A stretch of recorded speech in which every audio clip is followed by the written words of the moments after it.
Oi, gente, tudo bem? Estamos começando o programa Brasil Consciência desta semana, uma realização do SINDICT, o sindicato que representa os servidores públicos do INPE, do DCTA, do CEMADEM e da Agência Espacial Brasileira. E no programa de hoje a gente traz os últimos conteúdos que nós colhemos à nossa visita à reunião anual da SBPC que aconteceu no estado do Pará. Você vai conhecer um pouco da estrutura disponível para o fomento à inovação na indústria brasileira e também uma peculiaridade da Universidade Federal do Pará que sediou o evento, a inauguração de um templo religioso para os alunos indígenas. Ainda neste programa também a gente traz as informações sobre o número de queimadas no Brasil. Julho registrou recorde de 20 anos. Antes disso, a gente mostra para vocês como foi a cerimônia para a apresentação do Plano Nacional de Inteligência Artificial durante a abertura da 5ª Conferência Nacional de Ciência e Tecnologia. Veja. Presidente, há pouco mais de um ano, no dia 12 de julho de 2023, o senhor assinou um decreto num evento A Ciência Voltou, lá no Palácio do Planalto, convocando essa reunião, convocando para os dias 4, 5 e 6 de junho. Infelizmente, tivemos que adiar por conta das tragédias no Rio Grande do Sul, mas, por outro lado, o adiamento acabou contribuindo para a preparação mais detalhada, mais calma da conferência. E, nesse decreto, o senhor convocou a conferência com o título Ciência, Tecnologia e Inovação para um Brasil Justo, Sustentável e Desenvolvido. E essa conferência, como o senhor sabe, e todos sabem, ela ocorre 14 anos depois da última, em 2010. De lá para cá tivemos anos muito difíceis na ciência. A comunidade científica nem teria motivação para participar de uma conferência como essa. Mas essa 5ª conferência é a terceira que o senhor participa. A primeira em 2005, finalzinho do primeiro mandato. A 4ª, a segunda sua em 2010 e agora, então, em 2024, estamos tendo a 5ª conferência. E naquele decreto, o senhor nos deu a incumbência de discutir junto com a sociedade a situação da ciência e tecnologia no Brasil, prever o futuro e fazer recomendações para uma estratégia nacional de ciência e tecnologia que subsidiará um plano, se possível, decenal, para ciência, tecnologia e inovação. Esse plano, na verdade, já começou, porque começamos com um plano para a inteligência artificial, que será apresentado na plenária de hoje em detalhe pelo secretário Luiz Fernandes, secretário executivo do Ministério da Ciência e Tecnologia, e é parte de um plano maior que vai ter que ser discutido, digamos, nesse segundo semestre. Para ser realizado, o plano prevê investimentos da ordem de 23 bilhões de reais. Segundo a ministra Luciana Santos, o plano é factível. Dizer que esse plano tem ousadia e ele é viável ao mesmo tempo. Ele é ousado e viável. Ele é robusto e ele é factível. Porque tem um investimento público que se equipara aos investimentos da comunidade europeia. É claro, aliás, da União Europeia. É claro que esses investimentos na União Europeia já vêm de antes, mas nós vamos chegar com força, vamos chegar chegando e se apresentando com alternativas viáveis, factíveis, que são investimentos públicos, quero dizer. Não estou aqui comparando investimentos privados, que vão se equiparar aos investimentos da União Europeia. Então, a cada pessoa ou coisa, né, conectada à internet produz dados. O Brasil tem muitos dados que são cobiçados pelas grandes big techs.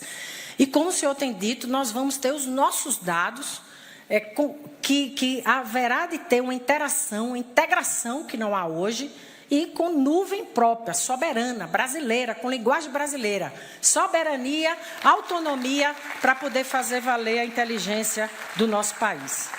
O Plano Brasileiro de Inteligência Artificial foi elaborado pelo CCT, Conselho Científico Tecnológico, um órgão consultivo ligado ao Ministério de Ciência e Tecnologia, formado por cientistas do país, e coube à presidente da Academia Brasileira de Ciências, Helena Nader, entregá-lo ao presidente. O projeto que o senhor vai receber, o senhor vai ver, a IA tem riscos, ela exige gestão responsável. E ela pode exacerbar as desigualdades. Então, esse plano olha de forma muito clara como é que a gente tem que ficar atento. Ela aborda questões de equidade, de transparência, de privacidade de dados e proteção da propriedade intelectual. O uso ético da IA tem que ser a nossa prioridade. E, finalmente, presidente Lula, esse plano de IA que o senhor vai receber hoje do CCT busca promover o desenvolvimento inclusivo e apoiar o vasto potencial da inteligência artificial em diversos campos do conhecimento, impactando a produtividade e o comércio global, de forma ética e com equidade, e alinhado com os valores humanos e a sustentabilidade ambiental. Muito obrigada ao CCT por terem me dado a honra de estar aqui. A proposta foi oficialmente entregue ao presidente Lula durante o evento e, segundo ele, o projeto será motivo de orgulho para os brasileiros. Eu fico muito feliz porque o dia de hoje é extremamente significativo para o Brasil. Eu fiz um pronunciamento domingo à noite. Eu demorei muito para fazer aquele pronunciamento. E o que eu queria mostrar naquele meu discurso era que o Brasil tem que dar um passo adiante. A gente não pode passar a vida inteira reclamando do que não foi feito e não fazer o que precisa ser feito. Você não pode passar a vida inteira dizendo que não tem dinheiro e não fazendo as coisas. Eu sou filho de uma mulher que muitas vezes, na hora de colocar comida na mesa, não tendo o que colocar, ela nunca reclamava. Eu falava, hoje não tem, mas amanhã vai ter. E quando eu resolvi fazer esse desafio aos cientistas brasileiros, naquele encontro do Conselho Nacional de Ciência e Tecnologia, é porque eu já estava cansado. Em todo o debate que eu vou, em toda reunião ministerial, em toda conversa que eu tenho, os caras falam, sabe, inteligência artificial, inteligência artificial, inteligência artificial. E eu fico pensando, se essa coisa é tão boa, por que é artificial? Por que é artificial se ela pode ser manipulada pela inteligência humana?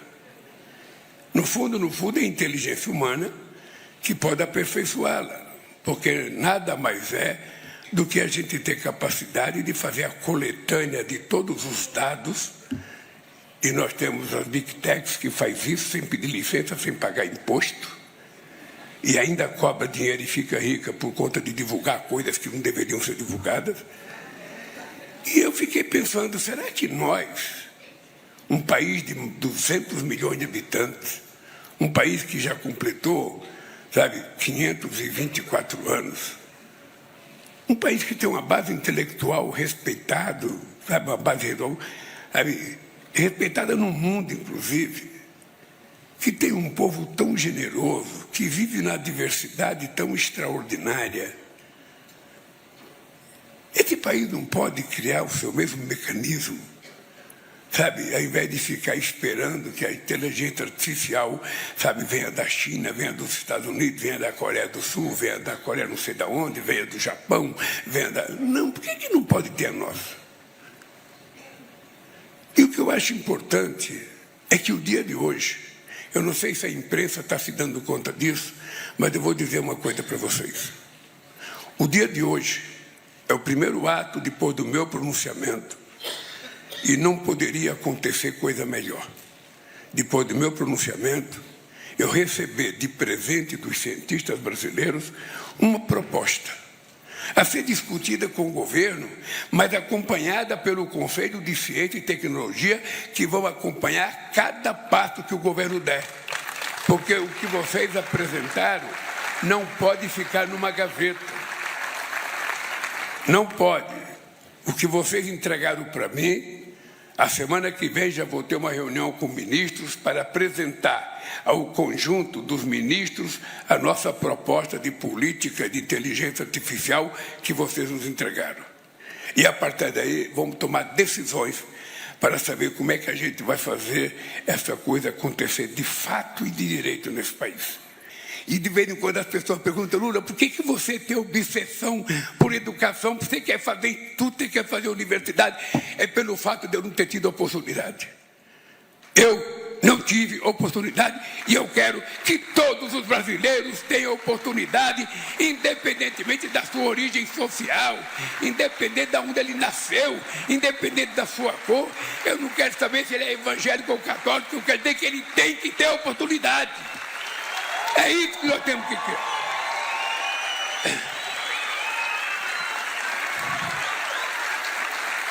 E é esse país que eu quero deixar como legado. Portanto, queridos companheiros e companheiras cientistas que me apresentaram essa proposta, se preparem para me cobrarem, porque eu estou preparado para cobrar vocês.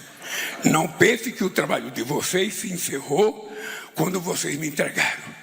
Pelo contrário, o trabalho de vocês começou de verdade agora, com essa entrega que vocês fizeram para mim, porque daqui para frente a minha obrigação é fazer isso acontecer. Acontecer no Brasil.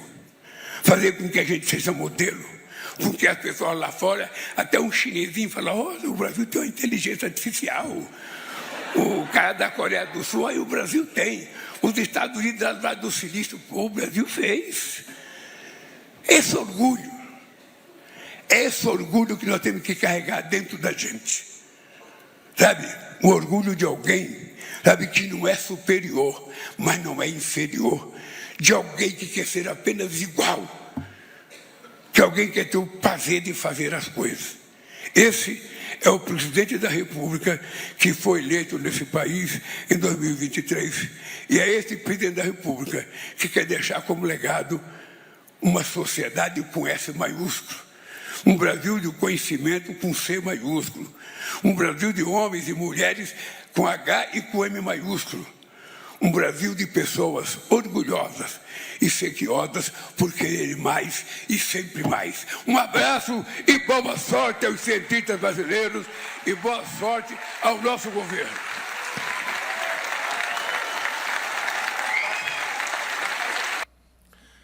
Mais tarde, a proposta foi detalhada pelo secretário executivo do MCTI, Luiz Fernandes. Nós tivemos 4 reuniões do CCT debatendo o tema, desde a primeira reunião que foi feita em março. Foram recebidos 40 documentos com mais de 400 propostas para subsidiar a elaboração do plano, 6 oficinas realizadas com integrantes do CCT, especialistas, instituições públicas de tecnologia da informação, do setor privado, empresarial, da sociedade civil, governo federal e órgãos de regulação e controle. Ao todo, participação de 117 instituições públicas, privadas e da sociedade civil, representadas no processo, e mais de 30 reuniões bilaterais com instituições públicas e privadas, isso concentrado num período de 4 meses. Ele é composto, tem uma introdução, ele apresenta um contexto da inteligência artificial no mundo e no Brasil, apresenta uma discussão sobre o que é uma inteligência artificial para o bem de todos, aquele lema que nós colocamos no título do programa. Ele apresenta um conjunto de ações de impacto imediato que já estão em curso e que deverão apresentar resultados em 12 meses, eu vou falar um pouco sobre isso mais adiante, mas o coração do plano está nesse capítulo 5, ali que está apresentado, que são os eixos estruturantes. O eixo 1 é estrutura e desenvolvimento da inteligência artificial, eixo 2, difusão, formação e capacitação em inteligência artificial. Eixo 3, inteligência artificial para a melhoria dos serviços públicos. Eixo 4, inteligência artificial para a inovação empresarial. E eixo 5, apoio ao processo regulatório de governança da inteligência artificial, nos termos que eu comentei aqui agora há pouco. E, ao final, nós apresentamos uma proposta de gestão e monitoramento multissetorial, porque entendemos que esse é um plano não só do governo federal, nem do CCT, o próprio CCT é plurissetorial, quer dizer, é um plano de parceria público-privada que envolve governo, academia, setor empresarial, sociedade civil, tanto na elaboração quanto na gestão e no acompanhamento da execução do plano. Bom, e aqui é o que era o grande interesse, foi anunciado já a partir de manhã. O volume de investimentos total previsto no plano é de 23 bilhões de reais. Aqui são divididas pelas duas dimensões. A primeira, ações de impacto imediato, com 435 milhões de investimento. Depois, os investimentos previstos por eixo, 5 bilhões e 790 milhões para infraestrutura, desenvolvimento de IA, que eu vou depois apresentar, 1 bilhão e 150 milhões, né, para difusão, formação e capacitação em IA, 1 bilhão e 760 milhões para melhoria dos serviços públicos, 13,79 bilhões, né, para IA para inovação empresarial e 103 milhões para os processos de apoio, né, para as ações de apoio ao processo regulatório e de governança de IA. Aqui está a distribuição. Veja só, nós fomos, eu acredito, audazes no plano, audaciosos no plano, mas realistas. Nós não incluímos nada no plano que não tivesse a fonte de recursos identificada, né? Boa parte do plano, no que se refere a crédito, evidentemente, envolve ações, sobretudo, quase que predominantemente, do BN10 e da FINEP, a FINEP como operadora dos recursos reembolsáveis do FNDCT. Nós temos o segundo grande pilar do plano, são os investimentos do FNDCT não reembolsável, um total de 5,57 bilhões. Há ações na LOA que totalizam 2 bilhões e 900 milhões. Na LOA, porque, evidentemente, isso é uma projeção calculada em bases orçamentárias, sistemas orçamentários existentes nos ministérios, mas a LOA passa por aquele processo de aprovação anual, então é uma projeção, evidentemente, dependente da confirmação da programação orçamentária e financeira de cada ano, mas ela é absolutamente realista em relação ao que está colocado. Nas ações de impacto, só uma descrição, são 31 ações. Depois, no plano mais detalhado, isso poderá ser visto, né, com resultados esperados em até 12 meses na área da saúde, indústria, comércio e serviços, desenvolvimento social, agricultura, meio ambiente, educação, gestão do serviço público. Entrando nas ações estruturantes, quer dizer, essas ações estruturantes visam alavancar capacidades nacionais para garantir soberania tecnológica, competitividade da economia brasileira e uso sustentável e responsável da IA no Brasil e no mundo, a partir de uma liderança brasileira no mundo. E todos os eixos, eles têm essa... Eu só estou dando os elementos descritivos que eu não vou apresentar aqui. Ele aponta o desafio abordado da ação, a sua definição, metas específicas e prazos, orçamento estimado, identifica as fontes de financiamento de cada ação, isso está em todas as ações do plano. Então, no eixo 1, eu já mencionei o valor total, são 13 ações organizadas em 4 programas. Programa Nacional de Infraestrutura para IA, 3 bilhões, Programa de Sustentabilidade e Energias Renováveis para IA, 500 milhões, Programa de Estruturação do Ecossistema de Dados e Software para IA, 1 bilhão e 400 milhões, e Programa de Pesquisa e Desenvolvimento em IA, 873 milhões. São 13 ações. Destaques desse eixo, um supercomputador situado no top 5 de capacidade de processamento mundial para impulsionar a pesquisa de ponta no Brasil, desenvolvimento nacional de processadores de IA de alto desempenho em projetos de cooperação internacional, que contam com cooperação internacional, infraestrutura de IA sustentável baseada em energias renováveis, modelos de linguagem em português de nível mundial, garantindo a redução de vieses e a soberania de dados para o país, e uma rede nacional de centros de excelência em IA, fomentando a pesquisa em todas as regiões do país. E por falar em supercomputador, na próxima semana a gente traz para vocês informações sobre o andamento da licitação para a compra do novo supercomputador do INPE.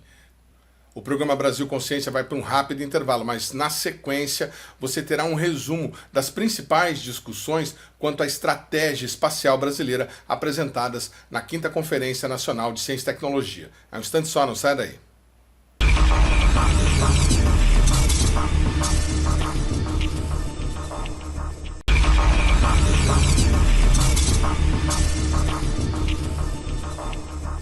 Segundo bloco, programa Brasil Consciência de Volta, a gente traz agora um resumo das principais discussões quanto à estratégia espacial brasileira apresentada durante a Conferência Nacional de Ciência e Tecnologia que está em andamento em Brasília. Veja. Então, muito bem, vamos começar com um pequeno desafio a todos presentes, muita gente conhece muito. Pergunta número 1 para vocês. Qual é o maior sucesso do programa espacial? 15 segundos para cada um fixar a sua, imagino que aqueles mais experientes, cada um deles deve ter a sua resposta. Segunda pergunta. Nós estamos atrasados no programa espacial em comparação com os demais BRICS? A resposta aí, obviamente, é sim ou não. E também espero que cada um de vocês tenha uma resposta que precisa ser igual à minha. Terceiro, o que a experiência, e agora nós estamos falando de uma experiência significativa, nós estamos com instituições sexagenárias, CTA, INPE, a EB é um pouco mais jovem, nos ensina sobre os rumos futuros do programa espacial, isto é, o que o passado tem a nos ensinar sobre o futuro. Então, comecemos. Não sei se eu consigo acionar o vídeo que está aqui, mas se não der... Consegue clicar no vídeo aqui? Isso. Bom, quem está... É justamente aí que é difícil de ver, mas vocês veem na Amazônia uma nova estrada sendo colocada. E essa estrada é detectada por o sistema DETER, que é o sistema mais importante hoje de combate ao desmatamento. Mas não é só isso. O DETER, então, é um sucesso ambiental e tecnológico. No ambiental e de tecnologia, digamos, de observação da Terra, mas o DETER também é um sucesso de tecnologia espacial. Para quem não sabe, o DETER utiliza hoje 3 satélites brasileiros de observação da Terra, o CIBERS 4, o CIBERS 4A e o Amazônia 1, dos quais eu tenho muito orgulho de ter viabilizado a construção dos 3 quando eu era diretor do INPE. Então, você tem uma coisa raríssima, uma aplicação real que sai no William Bonner, que o presidente da República toma informação, que a ministra fala, tocada por satélites brasileiros. E, evidentemente, o nosso presidente da EB sabe muito bem que esses satélites têm vida e vão ter que ser colocados, porque esse sensor é fundamental para o programa. Então, o maior sucesso, de longe, do programa espacial brasileiro é o DETER, além de ser um sucesso diplomático na relação com a China. Próximo. Então, o DETER hoje é uma coisa que, quando é lançado no Palácio do Planalto, com presença de Lula, dos ministros, que, dada a importância que tem esse programa, não tem nada parecido que chegue perto do DETER do nosso programa espacial. Então, o DETER, para quem não sabe, ele vai identificando novas áreas com o uso dos satélites brasileiros, e essa informação é chave para que o governo tome as ações necessárias para coibir o desmatamento. Muito bem. Segunda pergunta. Nós estamos atrasados em comparação com os BRICS, e aí eu vou ir contra o senso comum. Pelo contrário, minha opinião, baseada em evidências, é que o programa espacial brasileiro é o maior que dá mais retorno em sociedade de todos os BRICS, de longe. Isso significa que o Brasil conseguiu, na área de agricultura, na área de energia, de ecossistema, de mudança climática, de desastres naturais, de megacidades, um sucesso inequívoco, que tem uma transparência única no mundo. Índia não tem, China não tem, África do Sul nem pensar, Rússia muito menos. Nós temos o programa que mais responde aos interesses da sociedade de longe. Não é de perto, é de longe. O satélite chinês ninguém viu. Eu converso com o pessoal da Academia de Ciências da China, ninguém usa o satélite chinês. E o Brasil hoje é líder. Quantas tecnologias se pode dizer que o Brasil é líder mundial? Pois bem, o Brasil é o líder mundial na tecnologia de movimento ambiental por satélite. Eu fui convidado para um contrato com a FAO, então, 2 semanas atrás estava na Indonésia ensinando a eles a tecnologia brasileira. Não há nada parecido, nós temos uma transparência de dados. Ninguém tem inveja do mundo. Eu fui diretor da ONU nessa área e posso garantir que nós somos a inveja do mundo nessa área. Então, o que é que a experiência nos ensina sobre o futuro do programa espacial brasileiro? E aí nós temos que olhar para o passado, porque nós vemos de algum lugar. O que diziam os nossos pioneiros? Estou acabando. Nosso grande pioneiro, para quem não sabe, vai fazer 100 anos hoje, esse ano, encomendou uma sinfonia ao Júlio Medalha, que vai ser lançada no aniversário de 100 anos dele, Fernando de Mendonça. Eu tenho o prazer de conhecer. Fernando de Mendonça dizia o seguinte, vou pegar só a segunda parte do que ele dizia. Quando eu criei o INPE, o que é que eu fiz? Eu fui na NASA. E na NASA, eu peguei tudo que a NASA fazia de avançado e trouxe para o Brasil para a gente fazer para a sociedade brasileira. Então, Mendonça volta nos anos 60 e cria o sensoriamento remoto, a meteorologia por satélite, a geofísica espacial, a astrofísica, que são, 60 anos depois, o que é líder, nós somos líderes mundiais. Então, era de se esperar que a estrutura do programa que a gente tem refletisse as áreas que nós temos sucesso. Infelizmente, este não é o caso. Nós temos uma situação esdrúxula e jabuticabal, ou seja, a jabuticaba brasileira. Por que é uma jabuticabal? Porque nós temos uma agência espacial que não é, que em tese é civil, mas que reflete interesses do lado civil e do lado militar, que é lançadores, base de lançamento, satélite. Aí eu digo com muita tranquilidade, se o programa espacial civil, ao que eu me referi, é o melhor dos BRICS, chegou até aqui sem precisar de lançadores e base de lançamento, é porque o programa espacial civil não precisa de lançadores e base de lançamento. Obviamente, o Ministério da Defesa tem suas razões, a que eu, como cientista civil, me respeito e não tenho o que dizer a respeito das razões do Ministério da Defesa. Mas que os civis não precisam de lançadores e base de lançamento, não precisam. Se o Ministério da Defesa precisar, ótimo, que o Ministério da Defesa tenha um programa espacial militar. Então, o programa que nós precisamos não pode ser esse. Por quê? Porque a Agência Espacial Brasileira está num canto, a sociedade está no outro, e a agência não participa nem se envolve em nada da coordenação do que o Jailson faz, do que o Wagner faz, do que eu faço. Por quê? Porque estão num cenário que não é o de uma agência civil, mas de uma agência civil-militar. E que acaba não atendendo nem o lado civil, nem o lado militar. Então, a lição do Mendonça, para nós, qual é? Uma agência, o MCTI, focado em pesquisa e desenvolvimento da área civil, uma agência militar focado nos legítimos interesses do Ministério da Defesa, com seus interesses e com financiamento do Ministério da Defesa, não do MCTI. A atual situação não atende ao que o Brasil precisa. O Brasil, então, hoje, constrói um programa de sucesso na área espacial com a mínima participação da agência espacial. Isso não é o que nós queremos no futuro. Nós queremos um futuro de uma agência espacial civil, um programa espacial civil e um programa espacial militar. Esse é o único jeito dos dois interesses legítimos sejam respeitados e serem implementados, e não na situação como estamos hoje. Muito obrigado. Ah, mas então deve ter um programa militar. Ok, não tem problema, cada um tem a sua escolha. Mas o que nós estamos falando é que nós, conjuntamente, temos que andar junto.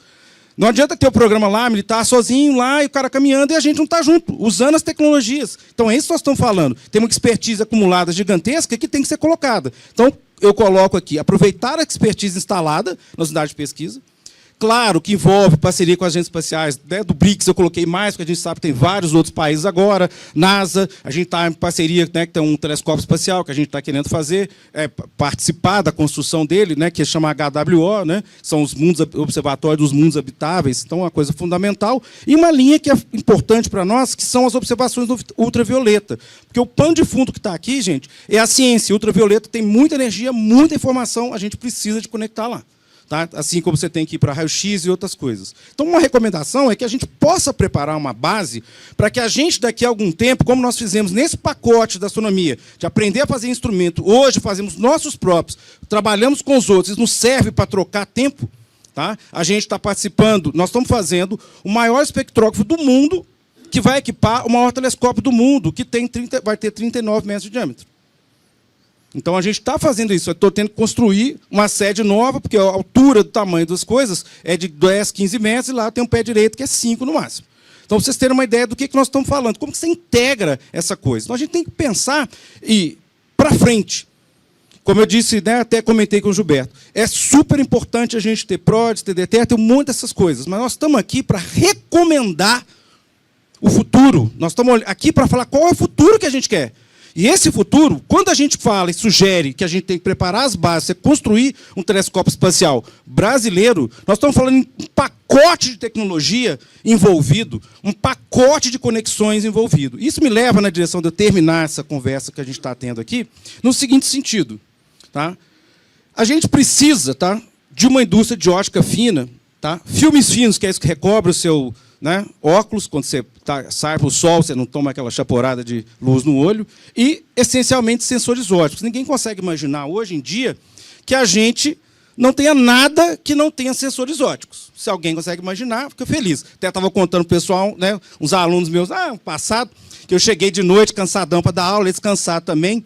E aí o pessoal, professor, o senhor vai pegar leve com esse negócio de tal de eletromagnetismo, que nós somos engenheiro mecânico. Eu falei, cara, graças a Deus, a gente pega carro hoje, roda aquela manivela maluca, ele pega, não tem nada de eletricidade ali, não tem nada de magnetismo. Bom, vocês podem imaginar que a aula acabou ali naquela hora e o pessoal não reclamou mais até o fim do semestre. Mas, por que que...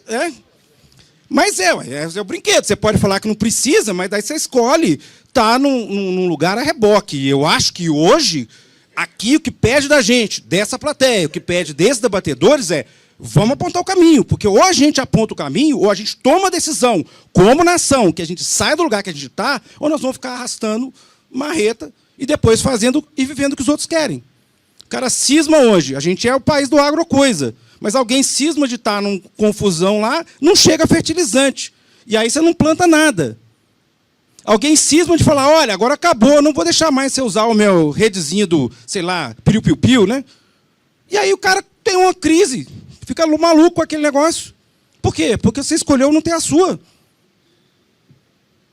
Nós temos discutido grandes projetos. E aí, para finalizar essa conversa, para a gente não estender além do limite, a gente tem hoje políticas e instrumentos de fomento e apoio à inovação no Brasil. E está mapeando oportunidades. Nós estamos falando, de maneira sintética, Nova Indústria Brasil, Programa Nacional de Apoio aos Ambientes Inovadores, Iniciativa Nacional de Projetos Tecnológicos de Alto Impacto. O LNA é um laboratório desse de alto impacto. O Sirius, né, o CNPEM, tem vários. A gente toma a decisão de fazer, né, o reator multipropósito brasileiro. Por que a gente toma essa decisão? Cara, porque você não fabrica radiofármaco, daí o cara não consegue se curar da doença. Nós estamos falando de nós mesmos, nós como nação. A gente está num INCT que está preocupado com gado de leite. Você fala, o que astrofísica, meu querido, tem a ver com gado de leite? Porque a gente conhece muito de ótica e muito de optomecânica. E a gente consegue fazer um dispositivo para quando a ivermectina, que está lá na vaca, for para o leite, ou você tem que jogar o leite fora, você detectar isso antes de colocar o leite lá no caminhão, antes de botar o leite e misturar, porque você tem que jogar fora, porque faz mal para a população. Você não pode nem vender isso. Então, eu estou colocando e termino essa fala dizendo o seguinte: nós precisamos, tá? A recomendação, nós precisamos criar uma indústria brasileira de ótica fina, filmes finos e sensores óticos. Essa é uma linha fundamental. ao financiamento. O MCTI já concordou com isso, com esse trabalho. Então, o linear está meio que liderando um pouco esse processo. A interação com os atores. Porque a gente, basicamente, as lentes de qualidade que a gente tem são todas importadas, e eu conto para vocês uma brincadeira que parece brincadeira. Nós estávamos igual maluco tentando fazer um instrumento, e a gente não conseguia focar o instrumento. E a gente achando que a gente é aquele tupiniquim incompetente. Até a hora que a galera começou a perceber que tinha alguma coisa errada com a lente que foi entregue pelas melhores indústrias de venda de lente que tinha no mundo. Aí os caras, não, está errado, não está errado. Eu falei, está errado. Tá? Ela tinha que estar com uma superfície que era uma parábola e ela estava parecendo uma esfera. E aí não dava foco. Aí montamos um laboratório para certificar e para garantir que qualquer lente que é entregue para nós, no linear, para construir os instrumentos que servem para outros equipamentos também, que isso esteja exatamente na forma correta. O PESE, que é o Programa Estratégico de Sistemas Espaciais, da parte de defesa, foi inicialmente criado em 2012. Nós temos aí mais de uma década já. Inicialmente, ele buscava as capacidades iniciais para constelações de satélites que pudessem prover as necessidades da força, necessidades da defesa. Hoje, ele já evoluiu e a tendência nossa de futuro é traduzir o que antes era a missão completa espacial brasileira com o New Space, né? Então, antigamente, a ideia era a construção de foguetes de grande porte para lançamento de satélites, talvez, geoestacionários. Hoje em dia, a necessidade maior é o lançamento de constelações maiores, órbita baixa, satélites pequenos, lançamento responsível, lançamento a partir do território nacional, criação nacional de satélites de observação da Terra, de comunicação, de meteorologia, de posicionamento, como foi dito. Então, é uma atualização daquela missão completa espacial brasileira para a realidade do New Space, né? Essa complementaridade que tem sido observada nesse New Space, antigamente, um foguete para colocar um satélite de grande volume e peso em órbita era muito caro e muito complexo, e somente governos com orçamentos altos conseguiam fazer. Então, Estados Unidos e a antiga União Soviética, né? Com o desenvolvimento de materiais, com a miniaturização de satélites, as empresas comerciais começaram a entrar nesse nicho de mercado. Se antigamente um empresário falasse assim, eu tenho a capacidade de construir um veículo que coloca em órbita um objeto de 50 quilos, aquilo era inútil, porque os satélites eram de toneladas. Hoje não. Hoje ele tem mercado para isso, ele tem satélites pequenos, então, tanto é que a NASA agora contrata o serviço de empresas privadas. Então, a gente está caminhando para atrair esse polo aqui para o Brasil. Dessa forma, a atualização nossa, o PESE está em atualização esse ano, e a visão de futuro é que ele abarque todos os segmentos, não só um portfólio de satélites e constelações que a Força Aérea gostaria de ter, mas também, além do segmento espacial, os segmentos lançador, acesso ao espaço, os veículos, os centros de lançamento, como foi falado, centro de solo, o centro de controle, telemedidas, enlace, o segmento de solo, e o segmento de usuário, o que fazer com isso? Que aplicação tem, como foi falado aqui pelo Wagner, que aplicação tem esse satélite em órbita que traz de benefício para a sociedade? O que nós usamos disso, tanto para a defesa como para as finalidades civis? Então, o nosso direcionamento para o futuro do PESE é atingir as tecnologias críticas que o país não tem. Então, quais são os gaps, quais são as dificuldades que as indústrias têm para produzir um veículo que consiga colocar um objeto em órbita? Então, o segmento espacial de menor porte, como eu falei, então, são satélites modernos, menores, pequenos, com tempo de vida menor, que sejam trocados mais frequentemente, constelações maiores, que dê alta taxa de revisita, priorização de sistemas em órbita baixa, aumento de automação, né? A quantidade de informação que são processadas, então precisa de que o ser humano ali, alta carga de trabalho, então a gente precisa de aumento da automação na produção das informações que esses satélites produzem, uso de inteligência artificial e aprendizado de máquina, como eu falei, e veículos lançadores nacionais. Esse seria o sonho nosso, ter a capacidade no Brasil de veículos lançadores nacionais, a produção de satélites, lançamento a partir do território nacional, ou seja, a soberania que foi tanto mencionada, não depender de parceiros externos ou depender de indústrias externas. Esse aqui é um dos principais projetos que a Força Aérea tem priorizado, um veículo, o VLM, veículo lançador de microsatélites, em parceria com a Alemanha, como foi comentado pelo Sr. Clésio. Eu quero ressaltar o forte elo acadêmico que nós temos com o Instituto Tecnológico de Aeronáutica. Então, o ITA tem um centro espacial que ele tem, não só produzindo conhecimento acadêmico, formação de pessoal na área de engenharia aeroespacial, mas também a produção de pesquisa e desenvolvimento de satélites de pequeno porte em programas científicos em parceria com outros países. A formação de pessoal, nós temos aqui uma imagem que mostra o Centro de Operações Espaciais, que é um dos produtos do PESE, que é um grande sucesso, uma história de sucesso, que foi uma parceria entre a Telebrás e a Força Aérea, que mostra, mais uma vez, a dualidade dos nossos projetos. Então, o nosso satélite geoestacionário de comunicações de defesa estratégicas, ele é uma parceria entre a Telebrás e a Força Aérea. Naquele prédio ali trabalham, então, militares e civis, né? E a capacitação que a Força Aérea tem adquirido nos últimos anos para controle de satélites, aplicações espaciais, defesa dos interesses espaciais, tem sido notável. Esse slide aqui faz um resumo do caráter operacional e das capacidades que se busca, né?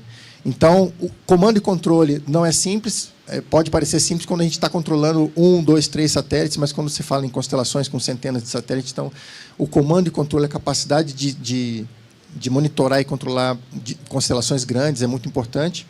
A consciência situacional espacial, então, foi bastante mencionado aqui pelo Dr. Wagner, mas, além da preocupação com o debris, que é a parte da segurança do seu satélite, para que ele não venha a colidir com outro objeto e perca a funcionalidade, existe também uma parcela da defesa nessa consciência situacional, que é o que os satélites dos outros países estão fazendo, né? Existem satélites de outros países com capacidade de remover outros satélites, com capacidade de escuta eletrônica, capacidade de interferência. Então, esse acompanhamento do que acontece no espaço exterior, não só no controle dos debris, mas também no entendimento da inteligência do que os satélites de outros países estão fazendo, percorrendo caminhos diferentes, lá vamos dizer assim, órbitas diferentes, para que a gente saiba o que fazer, como se comportar quando um satélite de um determinado país, por exemplo, se aproxime do nosso SGDC, para que a gente saiba o rumo, a linha de ação a ser adotada, a gente tem que ter essa consciência situacional espacial. Agora, mais notícias sobre os institutos que compõem a base do SINDCT. O Ministério de Ciência e Tecnologia abriu o Comitê de Buscas para identificar um novo diretor do Centro Nacional de Monitoramento e Alertas de Desastres Naturais, o CEMADEM. O Instituto está sendo conduzido de forma interina pela ex-vice-diretora e servidora Regina Alvalá, há pouco mais de 1 ano e meio, desde a saída de Oswaldo Moraes em fim de mandato. O Comitê de Busca definiu a data de 20 de agosto como limite para a apresentação de candidaturas. Entre 1º de outubro e 20 de outubro serão realizadas reuniões com servidores, entrevistas e apresentações das propostas. Após o trabalho do Comitê de Busca, uma lista tríplice será enviada à ministra Luciana Santos para que ela defina o nome do novo diretor. O programa Brasil Consciência vai para um rápido intervalo e, na sequência, você conhece um pouco da estrutura disponibilizada pelo Estado para o fomento à inovação na indústria do país. É um instante só, não sai daí.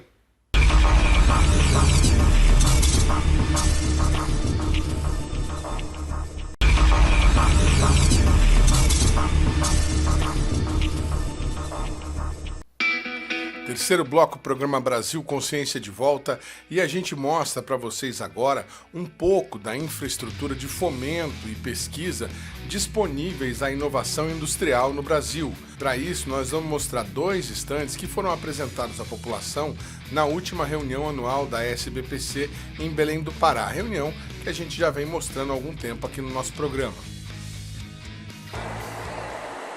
Muito bem, a gente está agora aqui no estande da Embrapi, que é a empresa brasileira de pesquisa e inovação industrial. E a gente vai conversar com a Fernanda Pastor, que vai falar para a gente o que eles trouxeram para mostrar para o público. Antes disso, eu vou mostrar para vocês o tamanho da fila que está formada aqui para participar da atividade. Nós vamos mostrar daqui a pouco a atividade. O pessoal sentado esperando, porque eles trouxeram um brinde bem legal que está sendo bem disputado. Legal, Fernanda. O que a Embrapi faz? Qual que é a história desse instituto? O que eles fazem? Onde que vocês estão instalados? Vamos lá. A Embrapi, Empresa Brasileira de Pesquisa e Inovação Industrial, conforme você já falou, ela fica sediada em Brasília.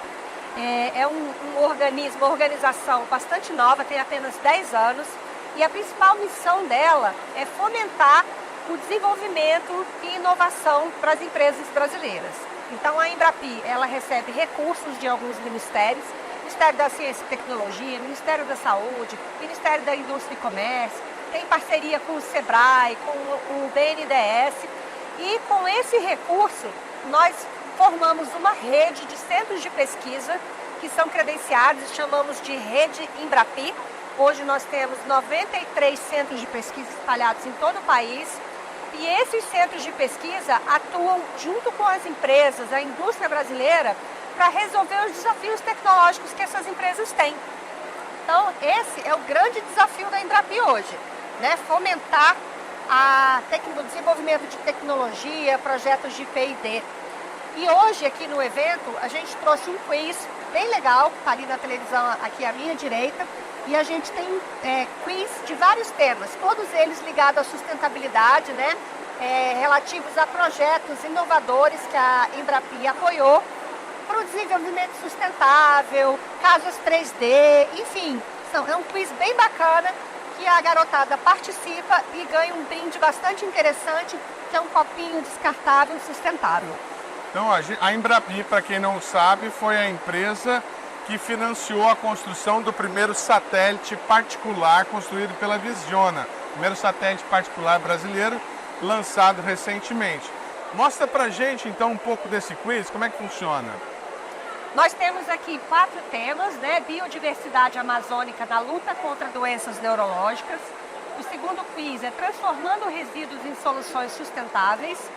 O terceiro, casas impressas em 3D e detetives da floresta. Então, a pessoa escolhe um tema,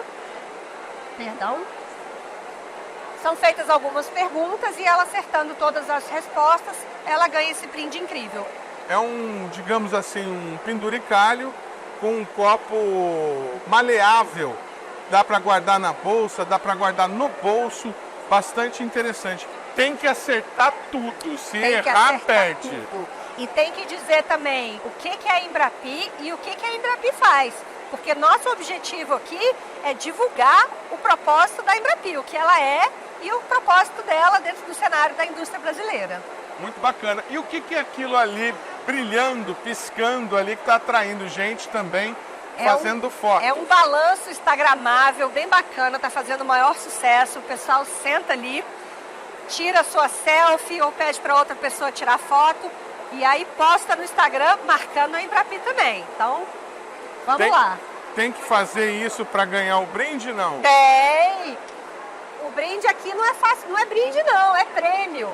É prêmio. Tem que responder quiz, tem que saber o que é Embrapi, tem que postar no Instagram e marcar a Embrapi. Então a gente está bem presente aqui e chamando a garotada para participar com a gente. É uma maratona praticamente. Maratona, tem gente que está aqui há horas na fila. Eu soube que o pessoal chegou às 6 horas da manhã já para guardar lugar na fila. Infelizmente não tem o copo prêmio para todo mundo, mas quem consegue chegar aqui na sua vez para fazer o quiz, está levando para casa esse copo super legal. Um dos institutos que compõem a rede Embrapi, que a Fernanda mencionou, é o INT, o Instituto Nacional de Tecnologia do Rio de Janeiro, que também teve stand na SBPC. Estamos aqui com a Rosana Medeiros Moreira, que vai contar um pouco para a gente o que faz o Instituto Nacional de Tecnologia, Rosana. O Instituto Nacional de Tecnologia, ele está no Rio de Janeiro, lá na Praça Mauá, ali pertinho do Museu da Manhã. Nós somos uma instituição de ciência e tecnologia ligada ao MCTI. Aqui nessa SBPF, aqui em Belém, nós trouxemos trabalhos de transformação catalítica de biomassa em biocombustíveis e bioprodutos. Nós também trabalhamos com grafeno, temos projetos de biocarvão e grafeno. Nós também trabalhamos com descarbonização, porque o INT ele tem 3 grandes áreas. Ele tem a área de química, a área de materiais e a área de engenharia. Na área de química, nós trouxemos esses trabalhos. Na área de engenharia, nós trouxemos trabalhos de avaliação da conformidade em capacetes, em fluentes mamários. Nós temos trabalho com capacete verde, tanto na área do INT como a Embrapi. Nesse caso aqui, nós trouxemos um projeto que o INT está desenvolvendo com uma fábrica em São Paulo, onde nós vamos fazer a substituição do EPS por polímero com fibra ou de coco ou bagaço de cana, tá? No caso, fibras naturais. E outro trabalho interessante que foi feito dentro desse projeto, porque toda medida, todo capacete brasileiro, ele é feito na medida do europeu. E aí nós fizemos um estudo antropométrico, que foi até um trabalho em parceria da divisão de produto com a parte da pesquisadora Carla. E aí, no caso, como eles estudam muito antropometria, eles fizeram uma amostragem razoável da cabeça do brasileiro. E aí, essa fábrica, ela vai desenvolver esse projeto. Tanto a gente vai fazer um capacete verde para poder, porque o EPS tem um problema danado de reciclagem, né? Então, nós vamos substituir por um polímero com fibras naturais e, ao mesmo tempo, o protótipo vai ser feito com a cabeça do brasileiro. Mas conta uma coisa para mim. Esses trabalhos todos que vocês estão fazendo, quer dizer, a finalidade do Instituto é resolver problemas para a indústria. Sim, resolver problemas para a indústria. No caso, esse trabalho é um projeto INT e a empresa, mas financiado pela unidade Embrapi. Legal. É um projeto Embrapi, tá? Então, assim, é um projeto de inovação e que a empresa veio até nós, tá? Procurar, no caso, para resolver uma dor dela. Então, é um projeto de inovação. A inovação está na substituição do isopor por um polímero com fibras naturais e também em ser um protótipo com a nossa cara, a cara do brasileiro. Legal. Eu estou tentando entender o propósito do Instituto, quer dizer, quem que demanda? O Ministério? Olha, tem tal coisa. O Ministério demanda, as indústrias, as agências de fomento demandam, entendeu? Principalmente as indústrias demandam. O INT ele é um instituto politécnico. De forma direta. A indústria vai lá, bate na porta, tal, não tem um edital, nada. Não, nas agências de fomento sim. Mas sim. No caso da Embrapi, é direto corpo a corpo com a empresa. Que bacana, que bacana. O INT ele tem essa cara, ele é um instituto politécnico. Como eu te falei, a gente tem 3 grandes áreas: química, materiais e engenharia. Então, a gente trabalha nessas 3 grandes áreas. Quantas pessoas, mais ou menos, trabalham lá no Instituto, no Rio de Janeiro? Olha, de servidores nós estamos, acho que agora, não sei o número ao certo, mas em 130. Mas a nossa força de trabalho são os bolsistas, como a Fernanda e as outras meninas que nós trouxemos. Então, assim, bolsistas, estagiários, terceirizados, nós chegamos a quase 600 pessoas. E esses bolsistas, eles são bolsistas de quê? Mestrado em outras instituições? Não, bolsistas de mestrado e doutorado, tá? Que fazem os seus projetos juntamente no INT, bolsistas CNPq, bolsistas PCI. Mas eles não estão fazendo mestrado no INT? Eles utilizam o INT para desenvolver a pesquisa deles. Legal, legal. Não é uma instituição de ensino? Não. Bacana. De coco, que coisa legal. Essa fábrica, inclusive, pode falar o nome da fábrica? Porque pode, ela é paulista. Pode. Ela fica em Iracemápolis, é a Starplast. Inclusive, nós fizemos um trabalho grande na mídia há pouco tempo, eu estive lá. E várias instituições de São Paulo divulgaram muito esse projeto, entendeu? Porque em São Paulo, eles vão usar o bagaço da cana. E na fábrica de Salvador, na planta de Salvador, eles vão usar a fibra de coco. Que legal. Então, assim, a empresa ela fica em Iracemápolis, é a Starplast, e é um grande fabricante de capacete no Brasil. Agora a gente vai falar com a pesquisadora Carla Guimarães, vai falar um pouco da parte de engenharia. O que vocês desenvolvem lá? Qual que é a pesquisa que a senhora está envolvida, por exemplo? Lá no INT, eu sou do Laboratório de Tecnologia Assistiva e Inclusão. Então, nossos trabalhos objetivam auxiliar as pessoas portadoras de pessoas com deficiência ou pessoas que têm alguma imobilidade temporária. Nós temos alguns projetos interessantes, como é o projeto do extensor compartilhado de cadeira de rodas. É um extensor que vai estar disponível nas praças públicas, né? E a partir daí o cadeirante vem e acopla a cadeira de roda no extensor, permitindo que ele se locomova com facilidade. O cadeirante toca a cadeira e a dirigibilidade é bem fácil e rápida. O nome desse projeto é Rodar Sem Limites. Isso foi desenvolvido no Instituto? No Instituto. E como é que é esse desenvolvimento? Quem demandou ao Instituto fazer esse trabalho? Na verdade, eu já trabalhava, eu sou professora de Educação Física por formação, e já trabalhava com paradesporto. E no paradesporto existe uma modalidade chamada cadeira de rodas de corrida. E eu via na minha prática a dificuldade dos cadeirantes no dia a dia, na mobilidade urbana, frequentar os espaços de lazer. Por quê? Porque a cadeira de rodas, essa rodinha que vai batendo, e eles têm grande dificuldade. Ainda mais se for uma pessoa que tem menos força no membro superior, etc. Aí que eu pensei, vamos criar um extensor compartilhado de baixo custo que permita a pessoa ter acesso. Tá? Acesso significa você ter condição, não é de ter, é de compartilhar. No caso, seria como uma bicicleta compartilhada, ficaria disponível em praças, em vias públicas, para o cadeirante poder acoplar e se deslocar. Se deslocar e depois ele deixa em outro lugar. Perfeitamente, muito bacana. Estou vendo ali a rodinha que a senhora falou, que é a dificuldade, ela fica suspensa. Legal. E existe alguma dificuldade para fazer esse acoplamento? Não, porque aqui eu não vou poder fazer porque eu estou sem o totem. Mas a verdade é que vai ter um totem que prenda isso aqui, o cadeirante vem e acopla. Ele vai ser auto-engatável. É auto-engatável, isso aqui, ó. Muito bacana, entendeu? Muito bacana. Ele se engata, tá? Muito bacana. E no nosso caso, nós temos uma parceria importante da Prefeitura de Maricá. Então já vai começar a ser disponibilizado lá em Maricá. Sim. Que coisa mais bacana, interessantíssimo. O que mais que a senhora pode mostrar pra gente aí? Vem aqui agora, são alguns projetos. Esse projeto é um projeto que ganhou prêmio internacional. É uma proposta de uma cadeira de rodas residencial. Qual é a vantagem dela? Diminui, ela é uma cadeira menor. A linha de transmissão, ao invés de ser atrás, ocupando o espaço e forçando o ombro, passa para frente. Isso facilita o movimento, facilita com que você se desloque dentro do ambiente doméstico.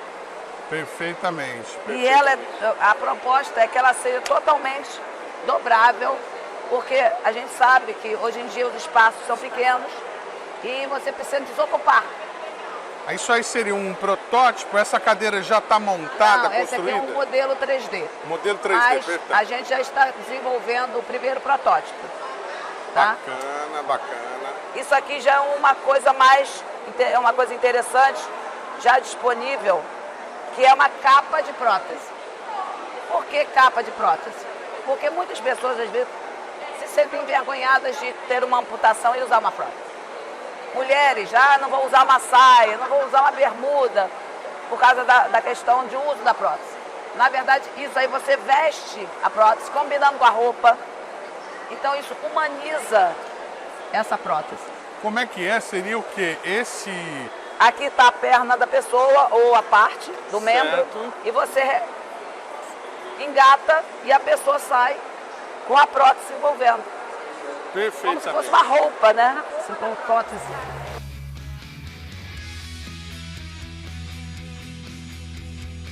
Bom, nós trouxemos também aqui uma biorefinaria de açaí, também ligada ao pessoal da área de química, né? Então, É um trabalho bastante interessante. Camille, você podia dar uma palhinha pra gente como é a biorefinaria de açaí? Posso? Fala certo, Giru. Tá. Oi, então, meu nome é Nadine, eu faço parte do laboratório de biocatálise e a gente lá no laboratório de biocatálise a gente desenvolve o projeto na qual a ideia é reaproveitar as sementes de açaí, que aqui no Pará existe um grande acúmulo, então acaba virando um problema, né? Encontrado em muitos os lixos, então a gente tenta trazer uma solução para o reaproveitamento dessas sementes. Uma das formas de a gente reaproveitar essas sementes é em 2 processos, tentando obter os produtos que são os componentes dessa semente. Um primeiro é um extrato rico em polifenóis, que tem um poder antioxidante, então ele pode ser aplicado contra infecções hospitalares. E um outro produto é a manose, que a gente consegue na desconstrução de um carboidrato polimérico que está presente nessa semente. E essa manose, ela também tem aplicação farmacêutica, por exemplo, encontrada em cápsulas contra infecção urinária. E como é que foi, por que vocês começaram a fazer esse trabalho? Então, a responsável por esse trabalho, que é a Ayla Santana, ela numa conversa com o pessoal do Pará, ela ouviu falar desse problema aqui do caroço do açaí, e naquela época ainda não tinha muitos estudos, então ela foi a fundo para tentar estudar essas sementes e ver se poderia trazer essa solução. E aí a gente descobriu esses materiais contidos nessa semente e aí o trabalho foi crescendo. Muito bacana. E isso está presente em algum lugar hoje ou ainda está na fase de estudo? Então, o nosso trabalho é a pesquisa, né? Trazer essas propostas para poder tentar chamar essa aplicação para as indústrias. O nosso trabalho ele tem 3 fases. A primeira foi a descoberta, que foi tentar descobrir o que elas tinham. A segunda fase, e aí é uma fase que está em andamento e ao mesmo tempo indo para a terceira fase, é a fase do processamento, da otimização desses processos, de forma a ser processos mais sustentáveis. E essa terceira fase é esse chamar da indústria a otimizar, tentar melhorar e expandir esse projeto.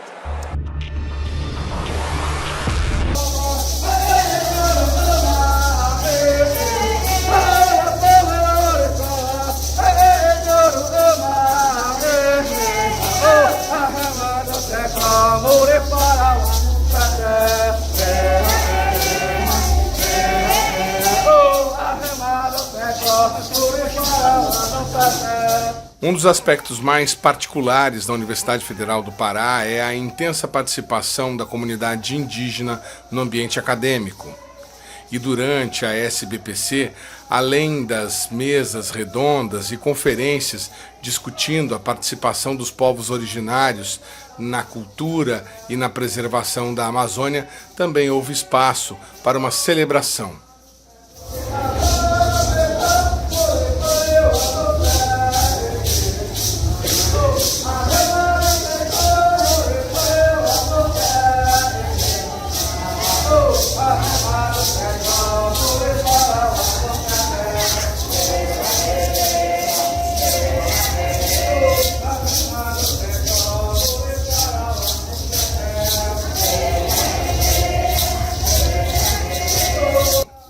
Sob as orientações de alguns dos alunos indígenas, a universidade construiu um templo religioso para que as tribos locais possam praticar suas cerimônias na própria FPA.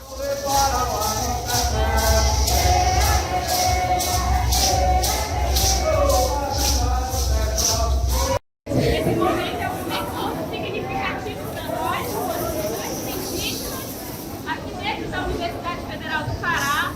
Esse é um momento simbólico também para nós, né? Essa cantoria, ela está aqui, ela é um momento muito sagrado. Então, antes de a gente estar dentro desse espaço, a gente também trouxe o sagrado aqui, porque a gente vai ficar aqui. Os nossos caciques, nossas lideranças que vieram para justamente cantar com a gente, eles estão aqui presentes.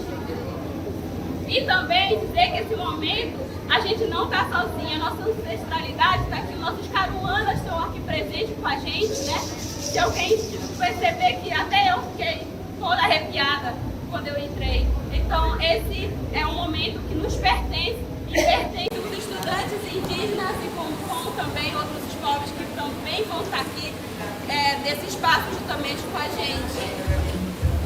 Então...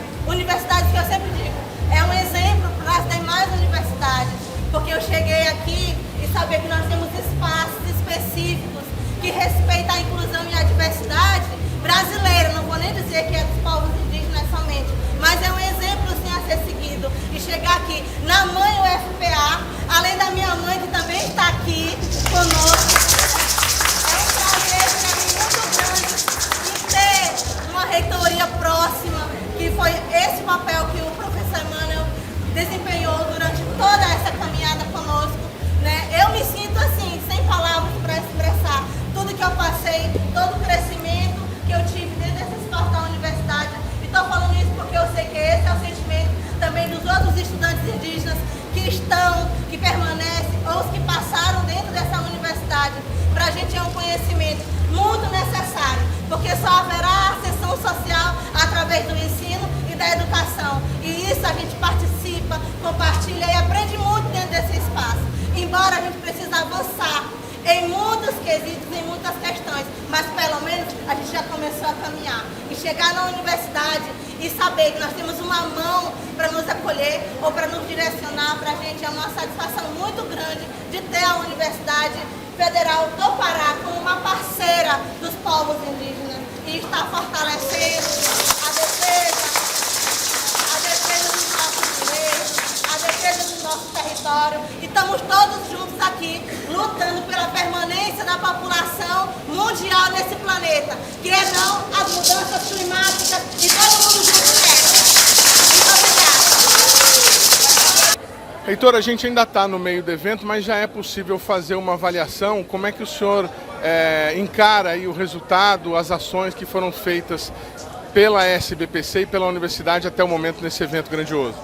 Nós estamos muito felizes com os resultados até aqui. Temos uma participação intensa da comunidade científica, um recorde de inscrições e também uma participação muito grande de povos tradicionais, de discentes do ensino fundamental, do ensino médio, a comunidade em geral que está vindo aqui para ver o que é ciência, o que fazem os cientistas brasileiros e que contribuições os cientistas brasileiros têm a dar para essa resolução dos grandes problemas do país. Então, estamos muito felizes, os debates têm sido ricos e a participação de toda a comunidade tem sido muito intensa.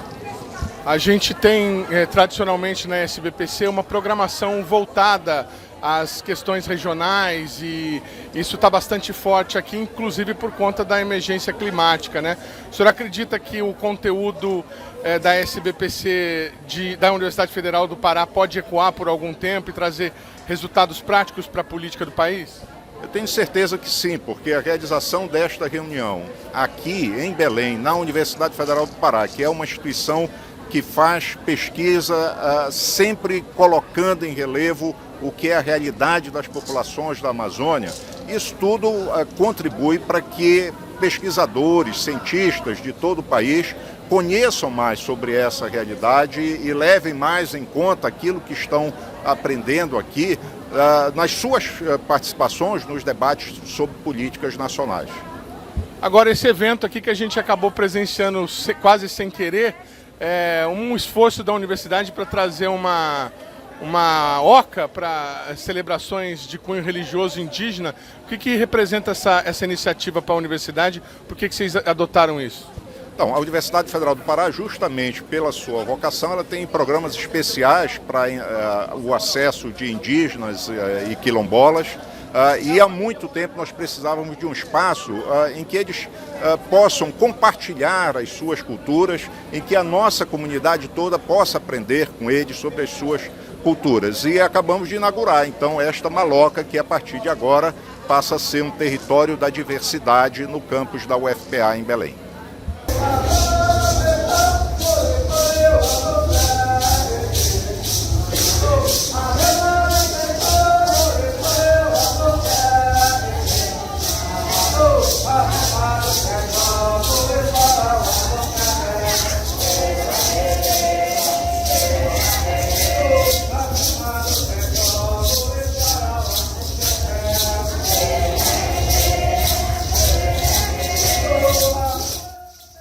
O programa Brasil Consciência de hoje vai ficando por aqui. Você que quiser conferir os demais conteúdos produzidos pelo CineCT deve acessar a nossa página que está aí para você na tela neste momento e também a página da própria TVT. Nosso e-mail está sempre disponível para suas dúvidas, críticas e sugestões. A gente volta na semana que vem com mais uma atração inédita para vocês.